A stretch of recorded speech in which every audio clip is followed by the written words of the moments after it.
തീവ്ര വർഗീയ പരാമർശവുമായി മുസ്ലിം ലീഗ് നേതാവ്. CPIM ഓഫീസുകളിൽ മുസ്ലിം പെൺകുട്ടികളെ ഹിന്ദുക്കൾക്ക് വിവാഹം ചെയ്തു കൊടുക്കുന്നു, എന്നാൽ തിരിച്ചു വിവാഹം നടന്നാൽ ലവ് ജിഹാദ് എന്ന് ആക്ഷേപിക്കുന്നു എന്നുമാണ് മലപ്പുറം തെന്നല പഞ്ചായത്ത് മുസ്ലിം ലീഗ് പ്രസിഡന്റ് MB കുഞ്ഞിമൊയ്തീൻ പറഞ്ഞത്. മതസ്പർദ്ധയുണ്ടാക്കുന്നതാണ് പരാമർശങ്ങൾ. MP കുഞ്ഞിമൊയ്തീൻ CPIM ഓഫീസ് ചൂണ്ടിക്കാണിച്ചാണ് വിദ്വേഷം പരത്താൻ ശ്രമിക്കുന്നത്. മുസ്ലിം പെൺകുട്ടികൾ ഹിന്ദു ആൺകുട്ടികൾക്ക് കെട്ടിച്ചു കൊടുക്കുന്നതാണ് CPIM നയം.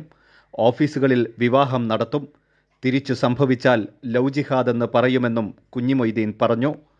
CPM ഓഫീസ് മിശ്ര വിവാഹം ഞങ്ങൾ കഴിക്കാൻ തയ്യാറായെന്ന് പറഞ്ഞാൽ ഈ ഓഫീസിൽ കയറിക്കാണ്ട് ഒരു മുസ്ലിം പെണ്ണിനെ ഒരു ഹിന്ദു ചെറുക്കൻ വരൻ അത് അവര് വിവാഹത്തിന് ആഗ്രഹിച്ചാൽ ഇവിടുത്തെ CPM ലോക്കൽ കമ്മിറ്റിയുടെ നേതൃത്വത്തിൽ ഇവിടെ നടത്തി കൊടുക്കണമെന്ന CPM നയം.